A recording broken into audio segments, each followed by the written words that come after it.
আমরা বেঈমানদের কাছে মাথা নত করি নাই, আদবদি করি নাই, করব না। আমরা ভোটের জন্য ঈমান বিক্রি করতে পারি না, আমরা ক্ষমতার জন্য ঈমান দিতে পারি নাই। আমাদের বাগদাদি আমাদের সে আদর্শ শিখায় না। কথা বলো ঠিক না ঠিক? নিজের ঘরে যে কথা বলবো, রাজপথে একই কথা বলবো, ওই আল্লাহর পক্ষে আছি, ওই আল্লাহর পথেই থাকবো। কথা বলেন ঠিক না বেঠে? ধ্বংস তাদের জন্য।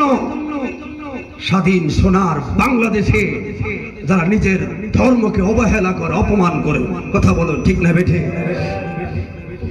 এই জন্য ভাইয়েরা, আমরা জানি এই কথাগুলো এখন রেকর্ড হবে, বিশেষ করে আমরা যারা কথা বলবো রেকর্ড হবে।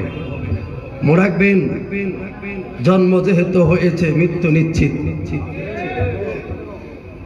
কথা বলে ঠিক না বেঠে?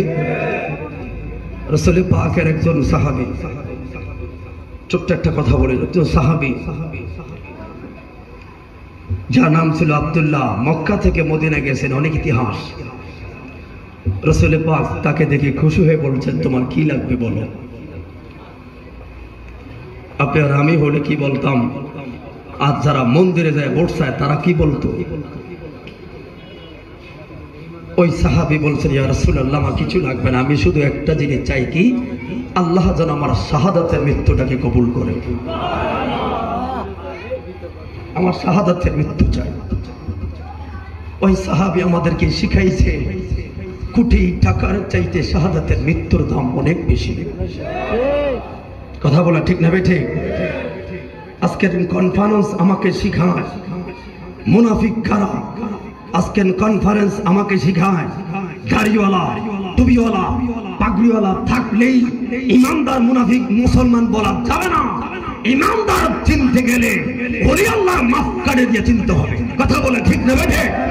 আহলে বাইতের মাপকাঠি দিয়ে চিনতে হবে, যাদের মাধ্যমে ওলি আল্লাহর প্রেম আছে, যাদের মাধ্যমে দরবারের মহব্বত আছে।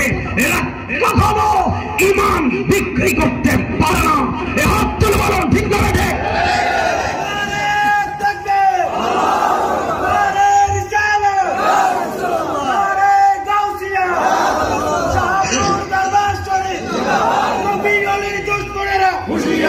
এই জন্য আসুন শোনেন, সময় কম, আমরা একটু সংক্ষিপ্ত আগে রাসূল পাকের একটু দরুদ না পড়লে অন্তরটা শান্তি লাগে না।